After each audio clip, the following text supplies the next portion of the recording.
इथे ना पीठ मळून ठेवून दिलं होतं मी आणि भाजी झाली होती. आणि हे पीठ आहे ना पोळींचं नाही, गुलाबजामुनचं पीठ आहे. आणि भाजीमध्ये ना मठची भाजी बनवली होती.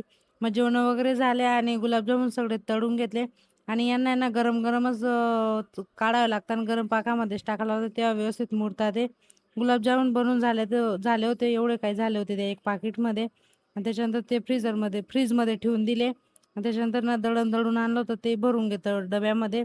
आणि त्याच्यानंतर ना संध्याकाळी जो शूट घेतला होता, आज स्वयंपाकला सुट्टी होती म्हणून छोटे मोठे घरामधले कामं आवरून घेतले. कारण आता ती जी एक्झाम येते ना, तोच पसारा असं तो उचलून घेतला. आणि त्याच्यानंतर गेलो हॉटेलमध्ये, गुरुकृपामध्ये गेलो होतो, इथं नवीन उघडली तिथं गेलो होतो. भरपूर नाव ऐकलं होतं. त्याच्यानंतर तिथं गेलो होतो आणि असं काय जेवण आलं होतं आणि जेवण एकदम छान होतं. म्हणजे सगळ्याच भाज्या एकदम चवीला एकदम छान होत्या. आणि स्वीटमध्ये लाडू दिला होता त्यांनी. तर जेवण वगैरे केलं आणि मन भरून खाल्लं होतं आम्ही. चला मग आजचा व्हिडिओ मी इथंच एंड करते. भेटूया उद्याच्या ब्लॉगमध्ये. तोपर्यंत बाय.